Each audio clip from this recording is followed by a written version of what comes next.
Do you check your phone even when you don't want to? You open it for 1 second, just 1 second. And then 10 minutes are gone. Do you feel this too? At night, you lie in bed. The room is quiet, but your screen is bright. Your thumb moves. Up, down, up, down. You see messages, you see videos, you see other people's lives. And somewhere inside you, a small voice says, "What if I miss something? What if something important happens and I'm not there?" This feeling is very common today, especially for Gen Z, and this feeling has a name. It is called FOMO. FOMO means fear of missing out. It means you feel afraid that you miss something important. A message, a chance, a moment, a better life. Maybe you feel this fear when you are offline. Maybe you feel it when you try to study, or when you try to rest, or when you try to focus on one simple thing. You want to focus, but your mind feels busy. You want to be calm, but your thoughts keep moving. If this sounds like you, I want you to hear this clearly. You are not weak. You are not lazy. And you are not broken. You are human, living in a very noisy world. Today, our world is fast. Information never stops. Stories never end. There is always something new to see. And your mind is trying to keep up. In this episode, we will talk about this fear. Not in a hard way, not in a scary way. We will talk slowly, gently, like two people having a quiet conversation. By the end of this episode, you will understand why your focus feels tired, why your mind feels full, and how you can slowly take your focus back. You don't need big words. You don't need to be perfect. You just need open ears and an open heart. Let's begin. Let's talk about why this feeling is so strong. Not because you are weak, not because you lack control, but because your brain works this way. A long time ago, people did not live alone. They lived in small groups, family, friends, tribe. If you were inside the group, you were safe. If you were outside the group, life was dangerous. So the human brain learned something very important. Stay connected. Don't be left out. Pay attention to what others are doing. This helped people survive. And today, your brain is still the same. But the world is very different. Your brain is old, but your phone is new. Every day, your phone shows you many things. Messages, photos, videos, news, other people's lives. Your brain sees all this and thinks, "This is important. I must not miss this. I need to check again." That is how FOMO begins. Your phone is not bad. Social media is not evil. But they understand one thing very well. They understand your attention. Your brain likes surprise. You don't know what comes next. Maybe a message. Maybe good news. Maybe something exciting. This surprise feels good in your brain. So you check again, and again, and again. You don't plan to do this. It just happens.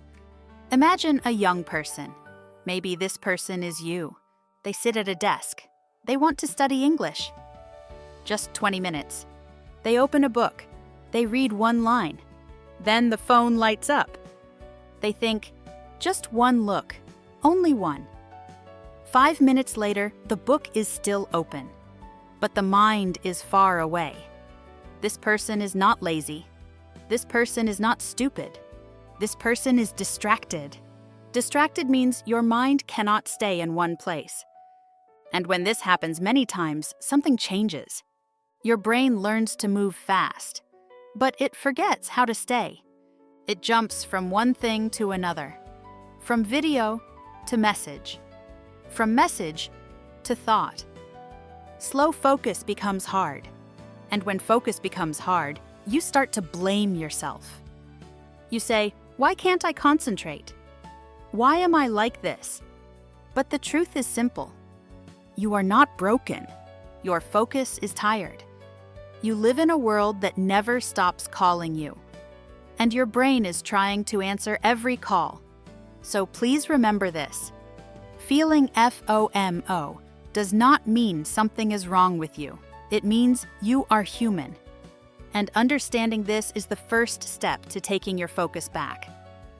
Now let's talk about what FOMO slowly does to your focus. Not in one day, not in 1 week, but little by little. When FOMO is always with you, your mind never truly rests. Even when you sit still, your thoughts keep moving. You think, "Did I miss a message? Is something new happening? Should I check again?" Your body is in the room, but your mind is somewhere else. It is like a light that is always on, bright, warm, but never turned off. At first, you may not notice it, but over time, you start to feel tired. Not tired in your body, tired in your mind. You sleep, but you don't feel fresh. You rest, but you don't feel calm, because your mind is always waiting. FOMO also changes how you see yourself. You open your phone. You see other people. They are smiling. They are traveling. They are learning fast. They look happy. They look successful. But what you see is not the full story. You see the best moments, not the hard ones, not the lonely ones, not the quiet ones. Still, your heart compares. You think, "They are moving forward. I am standing still." This comparison is quiet, but it is heavy. Slowly, you start to doubt yourself. You may stop enjoying small things. A simple meal, a quiet evening, a short walk. Because your mind says, maybe something better is happening somewhere else. And this is how FOMO steals your focus. Your attention is always outside. Attention means where your mind goes.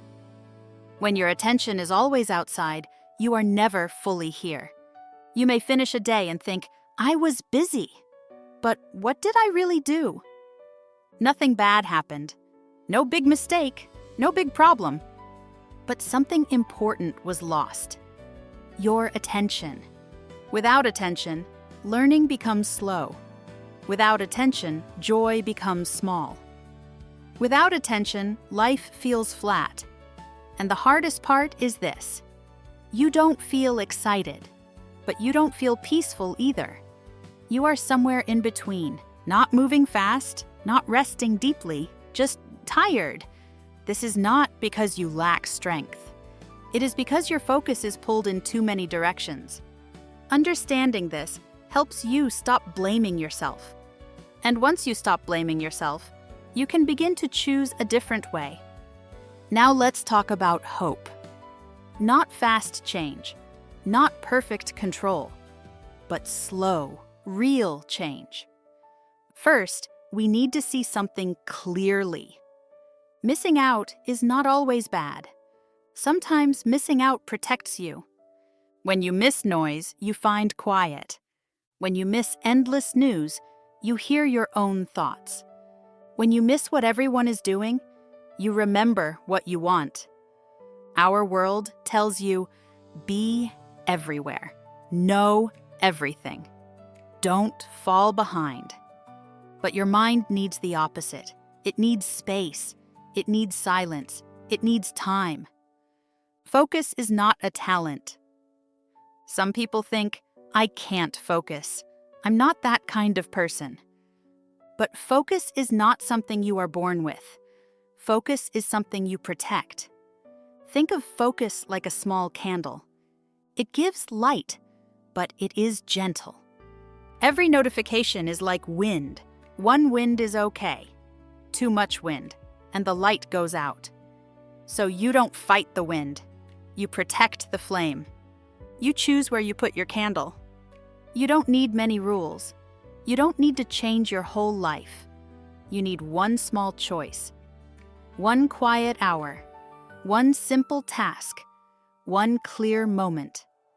Maybe you read. Maybe you study. Maybe you just sit and think. At first, it feels uncomfortable. Your mind wants to move. It wants to check. It wants to escape. This is normal. Your brain has learned speed. Now you are teaching it stillness. Imagine someone who tries this. The first day is hard. They look at the phone many times. The second day is still hard, but a little less. After 10 days, something changes. They don't feel excited all the time, but they feel steady. They finish small things. They remember what they read. They feel present. This is how focus comes back. Not in one big moment, but in many small ones. Small focus. Every day. Big change. Over time. You don't need to escape the world. You just need to choose what deserves your attention. And when you do that, your life slowly feels like your own again. As we come to the end, remember this. You do not need to see everything. You do not need to know everything. You do not need to be everywhere. Your life does not happen on every screen. It happens where your attention stays. When your focus is always outside, your life feels far away. But when your focus comes home, life feels closer, warmer, more real. Maybe today, you miss one message. Maybe you don't watch one video. Maybe you are not part of one trend. And that is okay. Because in that small space, you may find something important. You may find calm. You may find clarity. You may find yourself. You are allowed to slow down. You are allowed to choose. You are allowed to build a life that is not loud, but meaningful. Focus is not about doing more. It is about being present. And presence is where real life begins. Thank you for being here.